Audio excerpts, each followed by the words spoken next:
Ready for a deep dive? We're tackling Yuval Noah Harari's Sapiens today, a book that really makes you rethink how we understand humanity's journey. It's not just about memorizing dates and names, but uncovering those aha moments that change how we see ourselves even today. Absolutely. Sapiens isn't just a history book. It's a deep dive into what makes us human. It traces how our species went from, well, insignificant primates to the rulers of planet Earth. Right from the start, Harari talks about this period of before history began. What does that even mean? Like, were humans just wandering around for ages and then one day decided, okay, time to invent writing now? Not exactly. No, it wasn't quite like that. See, Harari points out that humans, anatomically modern humans like us, they were around for something like 2.5 million years before we see any evidence of what we usually think of as history. Like written records, empires, organized religion, all that stuff. But then around 70,000 years ago, boom, something changed.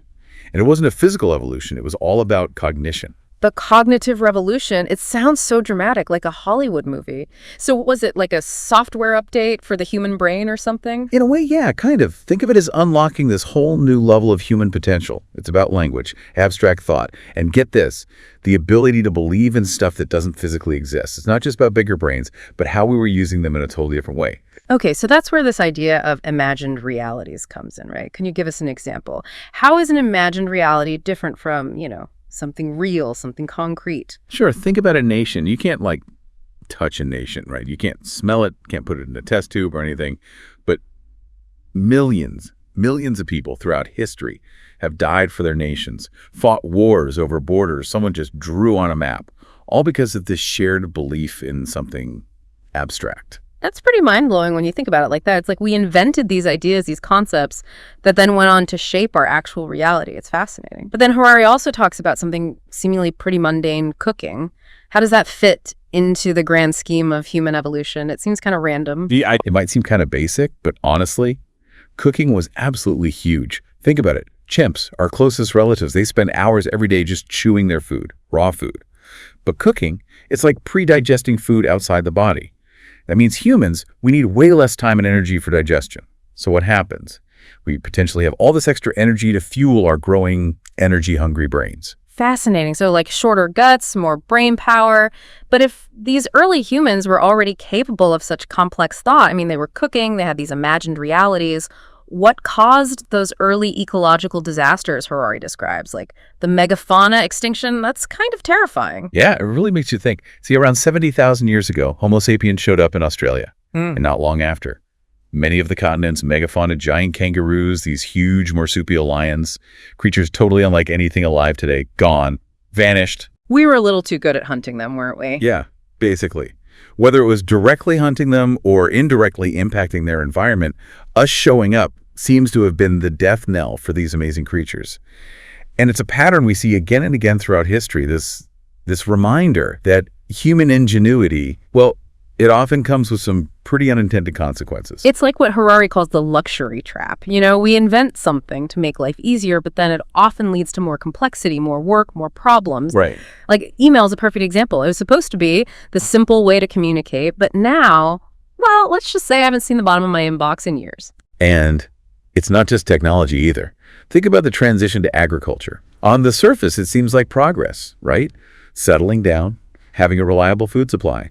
But as Harari points out, it didn't always mean things were easier. It often meant longer hours, less varied diets. And then there were the disease outbreaks that came with living in close proximity to animals and other humans. So are you saying life was actually better for hunter-gatherers? Were we, as a species, happier back then? That's a question that anthropologists and historians are still wrestling with today. There's no easy answer. While hunter-gatherers may have had more free time and a wider range of foods in their diets, their lives were also, full of dangers and uncertainty that we rarely even think about in the modern world. It really makes you wonder, right? Like, are we really on this constant upward trajectory toward progress and happiness? Or is it just way more complicated than that? Yeah, it's definitely not a straight line. Harari argues that it's much more nuanced. Having more stuff, more technology, it doesn't automatically equal happiness. Things like social connection, meaning in our lives, having a purpose. These things matter hugely. And these are things that might have been stronger in those early hunter-gatherer communities. Who knows? It's like we've traded one set of problems for a whole other set, right? I mean, we don't have to worry about saber-toothed tigers anymore, but now we've got climate change, economic instability. It's like these big existential anxieties come with the territory of being human in a technologically advanced world. And it's interesting how Harari brings it back to those imagined realities. We talked about nations, but he also says that stuff like money, corporations, even religions, really, they get their power from this collective belief that we all buy into. Totally. It's like, think about a dollar bill. It's just a piece of paper, right? A piece of paper. But it only has value because we've all decided it does. Same with corporations. They're basically just legal fictions when you get down to it.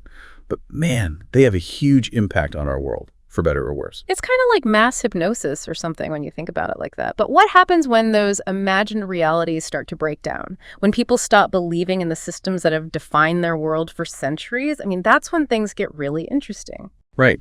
That's what Harari is getting at, especially now when we see less trust in traditional institutions and things like nationalism are on the rise all over the world. He looks at history, the way empires rise and fall, the Romans, the Mongols, as these cautionary tales almost. And speaking of empires, there's that part where Harari talks about Hammurabi's Code, like one of the very first sets of written laws, right? He compares it to the Declaration of Independence, which seems, well, they seem like totally different things on the surface. Right. But that's the thing that's so interesting. They both claim to be based on these universal principles of justice. Like they have this idea that their way is the right way. So Hammurabi's Code, it's all about hierarchy and retribution, an eye for an eye, that kind of thing, which reflects what ancient Babylon was all about. But then you have the Declaration of Independence, which is focused on equality, individual rights, the ideals of America during the Enlightenment. So whose vision of justice is the correct one? See, that's what Harari wants us to think about. He's saying there are no easy answers, no timeless truths when it comes to this stuff. Both of these documents, even though they claim to be universal, they really just reflect the specific imagined realities of the time and place they came from, you know? So it's all relative. Does that mean we just give up on trying to make a more just world? Not at all. Yeah. But it means we've got to recognize the historical and cultural forces that shape how we even think about justice in the first place. And be open to the fact that our way of seeing things is not the only valid way. It's definitely something to ponder. And that takes us to another major turning point, writing. It seems so basic now, but Harari makes a really compelling argument for how revolutionary it was, how it changed everything. It wasn't just about keeping track of stuff. It was a totally new way of thinking. Yeah. I mean, imagine trying to do a complex math problem all in your head versus writing it down. Just the act of getting that information out of your head and onto something external. It frees up so much mental space. And that allows for way more complex thinking. So writing, it was supposed to be this tool for like record keeping, but it actually ended up shaping the records themselves. You know, like it changed how we think, how we record history, how we understand the world around us. Yeah. And just like writing transformed human consciousness, Harari argues that the digital revolution is doing the same thing right now with its own language, the language of zeros and ones. We're constantly plugged in, processing information faster than ever before. What's that going to do to our brains in the long run? To our societies? It's a question we're all living through right now. It's kind of mind-blowing, really, this idea that the tools we create end up shaping us in these really profound ways, you know, even at the level of our own thoughts. But, okay, Harari throws out this other really wild idea. He calls it the Gilgamesh Project, which is all about, well, using science to basically cheat death. Yeah, it sounds straight out of science fiction when you first hear it, right? But when you actually think about it, how much longer are people living now than they were just 100 years ago?